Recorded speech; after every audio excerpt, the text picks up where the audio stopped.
कंकड़? कान्हा तुम? चलो चलो दाऊ, चलो।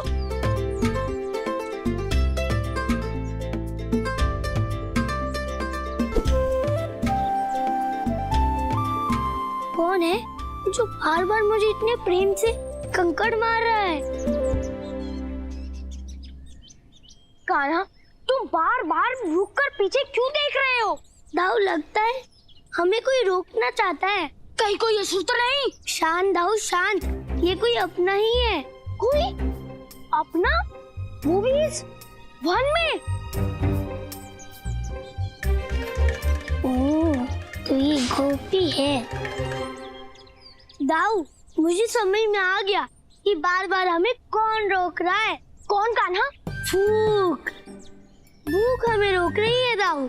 इतना लंबा रास्ता है और आप अपने लड्डू भी नहीं लाए। मुझे लगता है कि हमें अपने भोजन की व्यवस्था कर लेनी चाहिए। हाँ कान्हा। कान्हा, इस वन के अंतिम छोर पर बहुत सारे जामुनों के पेड़ हैं। तुम यही ठहरो, मैं जामुन तोड़ कर लाता हूँ। ठीक है? ठीक है दाऊ। ठीक है।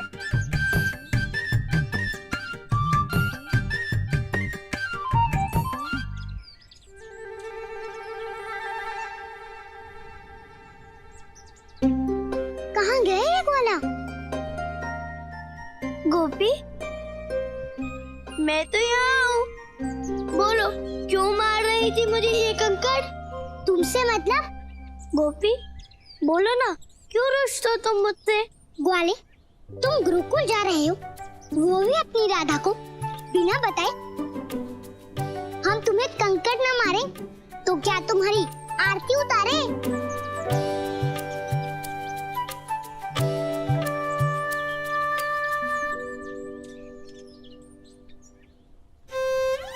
इतने सारे जामुन!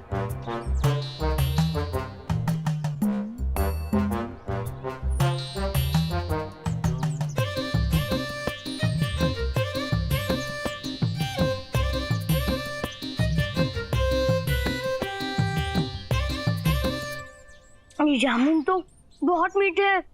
इनको खाने से तो भूख और तीव्र हो गई। एक काम करता हूँ, पहले खा लेता हूँ, उसके बाद कान्हा के लिए ले चलूंगा। हाँ।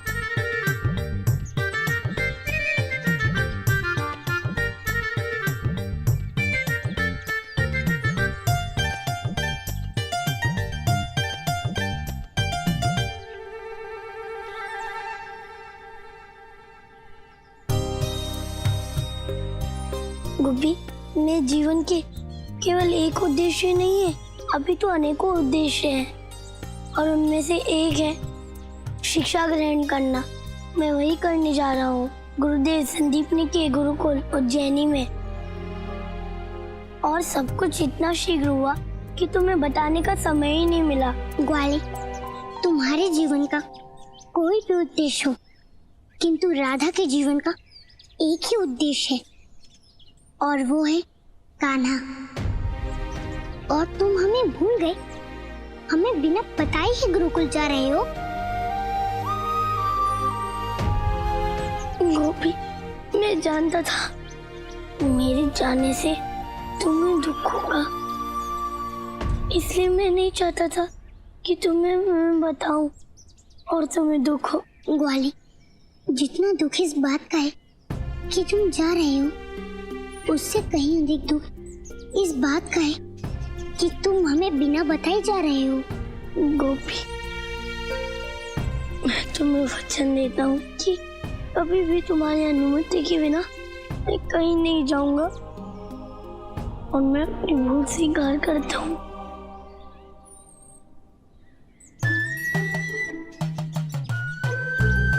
लगता है बहुत तीव्र भूख लगी थी, इसलिए ये जामुन भी बहुत मीठे लग रहे हैं।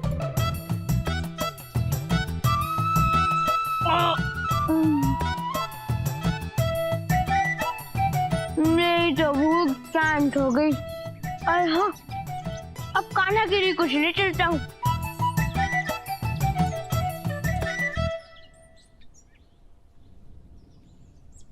ग्वाली, जाओ, हम तुम्हें आदेश देते हैं कि तुम गुरुकुल जाओ और सर्वश्रेष्ठ शिक्षा ग्रहण करो, ताकि हम गर्व से कह सकें कि हमारा कान्हा सबसे अधिक शिक्षित है।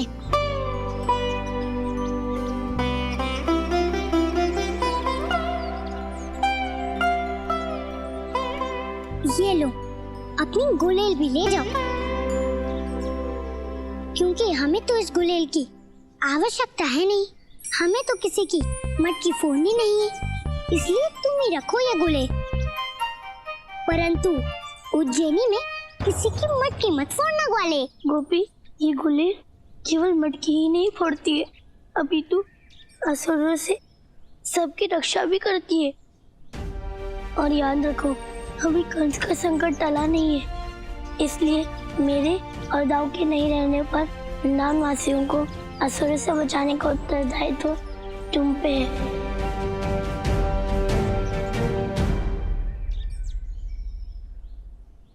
तुम सत्य कह रहे हो ग्वाली, हम वृंदावन वासियों की रक्षा अवश्य करेंगे। गोपी, अब मुझे जाना ही होगा। ग्वाली, हमारी काली गैया का माखन खाए बिना जाओगे? तुम माखन लाई हो? और नहीं तो क्या हम तुम्हें माखन खिलाए बिना ही विदा कर देंगे?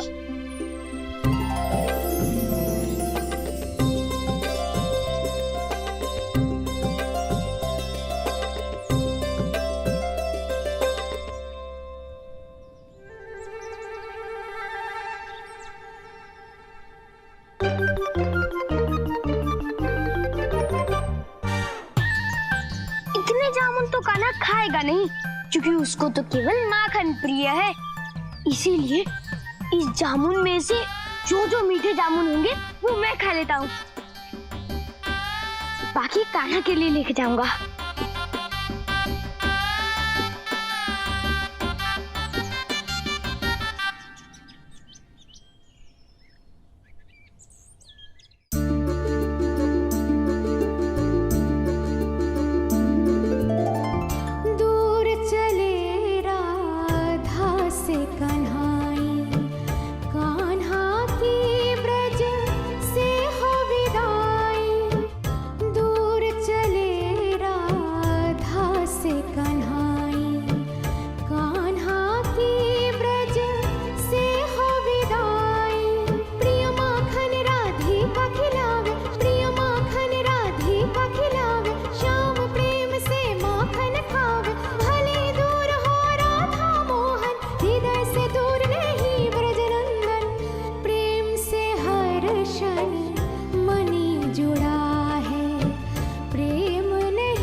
कान्हा, तुम इस प्रकार टकटकी लगाकर मेरी प्रतीक्षा कर रहे थे?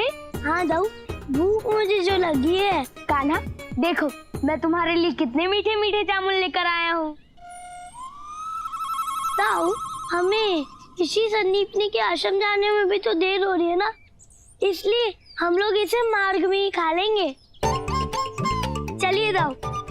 कान्हा, ये जामुन। अरे दाऊ चलो।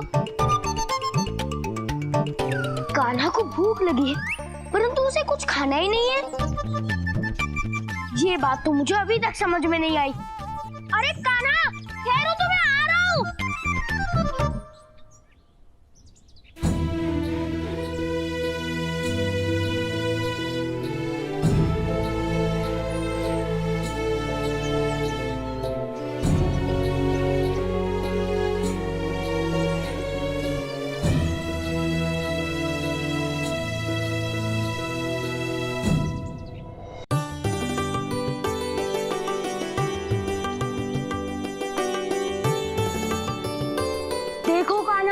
याद रखना, आश्रम में जाकर कोई गड़बड़ मत करना। तुमको वहाँ मेरी सारी बात माननी होगी, क्योंकि काका और काकी ने तुम्हारा दायित्व मुझ पर सौंपा है। आप मेरे बड़े भाई हैं, इसलिए मैं आपकी हर बात मानूंगा। कोई भी कार्य करने से पहले आपसे पूछ लिया करूंगा। अब तो ठीक है ना दाऊ? क्या बात है कान्हा, अभी तक तो हम लोग आश्रम भी नहीं पहुँचे और तुम इतने आज्ञाकारी बन गए। दाऊ, यदि हम बातें करते रहेंगे तो हम उचित समय पर आश्रम नहीं पहुंच पाएंगे, और मैं चाहता हूँ कि हम उचित समय पर आश्रम पहुँचे। ये बात है तो लो, मैं चल रहा हूँ। बलराम चल, पर बाद में मत कहना कि तुम पिछड़ गए।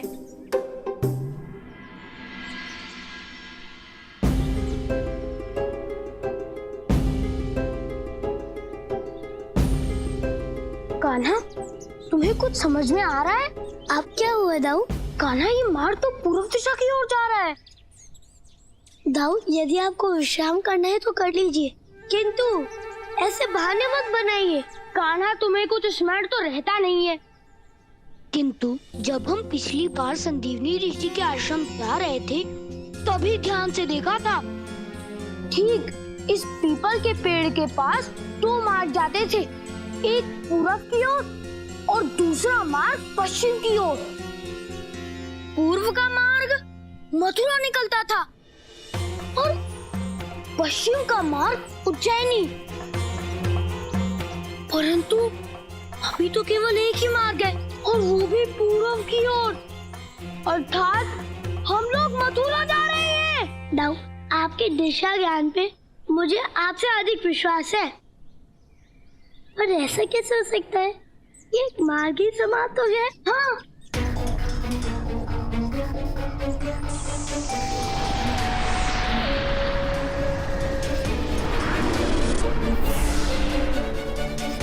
पुत्र, मैंने अपनी शक्ति से सारे मार्ग बदल दिए हैं।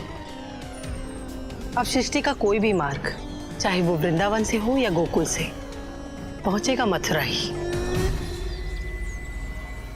अब तो कुछ भी कर ले भांजे, संसार के किसी भी मार्ग से आने का प्रयास कर ले, पहुंचेगा तू मथुरा ही।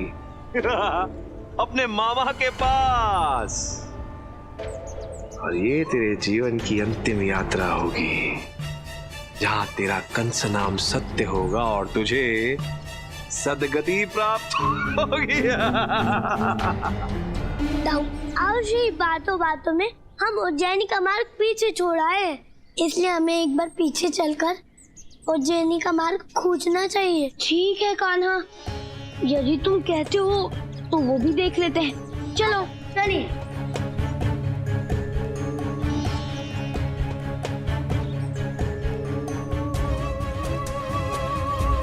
कान्हा, ये क्या? ये मार्ग तो पूरब की ओर जा रहा है, अर्थात हम लोग बार बार मथुरा की ओर क्यों जा रहे हैं? हाँ दाऊ, ये तो ऐसा लग रहा है कि हम किसी भूल भुलैया में फंस गए हैं। नारायण नारायण प्रभु, दानव माता दानू के इस भूल भुलैया से परम अवतार श्री कृष्ण किस प्रकार निकल पाएंगे? देव ऋषि, राह भटकते मनुष्य को तो केवल ऋषि ही मार्ग दिखा सकते हैं, और आप तो स्वयं देव ऋषि हैं। अब आपको ही इस समस्या का समाधान करना होगा देव ऋषि। नारायण नारायण, मैं समझ गया प्रभु, आपके संकेत को मैं समझ गया। कान्हा, पता नहीं सारे के सारे मार्ग मथुरा जा रहे हैं। लगता है कंस ने अवश्य ही कोई नई माया रची है। हाँ दाऊ, मुझे ऐसा लग रहा है कि कंस नहीं चाहता कि हम उज्जैनी जाए, वो चाहता है कि हम मथुरा जाए। तो ठीक है कान्हा, उज्जैनी से पहले हम मथुरा चलते हैं। हम शिक्षा बाद में ले लेंगे, पहले उस कंस को शिक्षा देकर आते हैं। लगता है हमसे अधिक उस कंस को शिक्षा की आवश्यकता है। अरे दाऊ, दाऊ!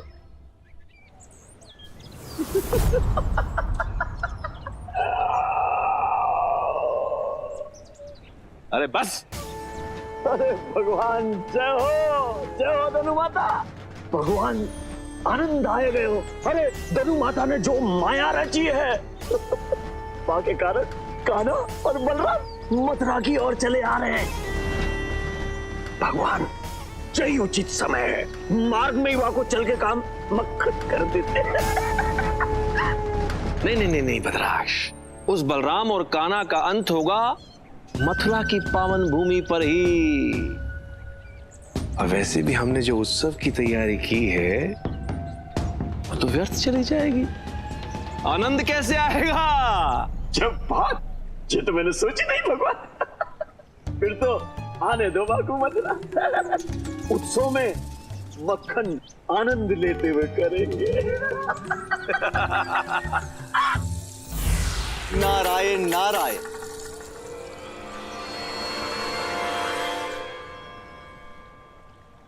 विष्णु का सबसे बड़ा शुभ चिंतक, विष्णु के सबसे बड़े शत्रु के दर्शन करने आया है क्या? अपनी किन बातों में उलझाकर मुझसे कौन सा कार्य करवाने आए हो देवर्षि नारद? भगवान कंस की जय हो। आशीर्वाद। हे असुरराज, मैं तो सदैव आपके बाहुबल, आपके कर्म और आपके भगवान बनने के संघर्ष का प्रशंसक रहा। इस संसार को भले ही मैं उलझा दूं, किंतु आपके उलझन को मैं सदैव सुलझाता हूं। तो मेरे शुभ चिंतक, मेरा क्या भला करने आए हो? नारायण नारायण। असुरराज, आपने ऐसी माया रची है कि परम अवतार श्री कृष्ण को यहां पर आना ही होगा। किंतु मैं ये नहीं समझ पा रहा असुरराज कि आप उस वरदान को भूल कैसे गए। किस वरदान की बात कर रहे हो? आप सच में उस वरदान को भूल गए असुरराज? इससे पहले कि आपका अहित हो, मैं आपको स्मरण दिलाना चाहता हूं। इससे पहले कि मैं तुम्हारा वध कर दूं, मुझे तुम्हें ये बताना होगा। किस वरदान की बात कर रहे हो? शांत महाबली, शांत। भगवान कंस, स्मरण कीजिए अपने पूर्व जन्म में जब आप काल नेमी थे।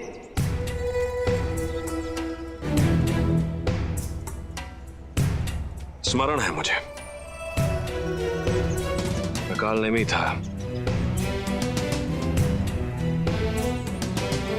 तो क्या यहां तुम मुझे मेरी मृत्यु याद दिलाने आए हो? देवर्षि नारद, यदि तुम मुझे भयभीत करने आए हो तो वो सतयुग था। ब्रह्मा के वरदान के पश्चात भी उस चक्रधारी ने काल नेमी के साथ छल करके उसका वध किया था। नारायण नारायण। हे महाबली, तनिक और स्मरण कीजिए। स्मरण कीजिए कि आपको ब्रह्मदेव ने क्या वरदान दिया था। आपको ब्रह्मा ने यही वरदान दिया था ना, यदि भगवान विष्णु आपका अंत करेंगे तो उसके पश्चात अगले जन्म में वे अपने मूल रूप में आपकी हत्या नहीं कर सकते।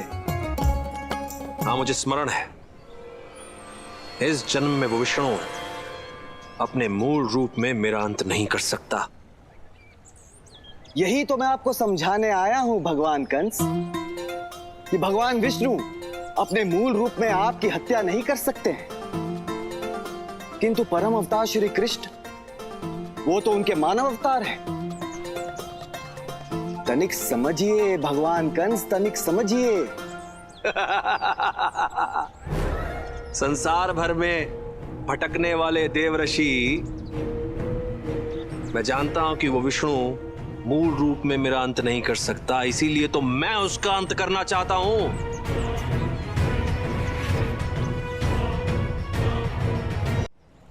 नारायण नारायण। हे भगवान कंस, आप तो महाबली हैं, आप कुछ भी करने को सक्षम हैं। हाँ, मैं कुछ भी करने को सक्षम हूं। तो कहना क्या चाहते हो?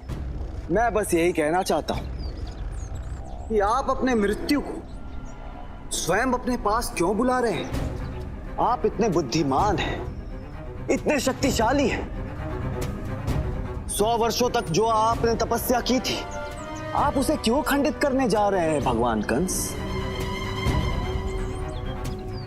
तनिक सोचिए भगवान कंस, तनिक सोचिए कि आपने इस संसार में इतना पाप किया, आपने इतना अशुभ किया, वृंदावन में इतने असुर भेजे, किंतु भगवान विष्णु ने आपकी हत्या करने का प्रयास नहीं किया। क्यों? क्योंकि वे अपने मूल रूप में आपकी हत्या नहीं कर सकते। किंतु ये बालक जो मथुरा की ओर आ रहा है, वो भगवान विष्णु का मानव अवतार है। वो आपकी हत्या कर सकता है। उसे यह अधिकार है भगवान कंस, उसे यह अधिकार है। किंतु आप सोचिए भगवान कंस, तनिक सोचिए कि क्या आप तैयार हैं उसकी हत्या के लिए?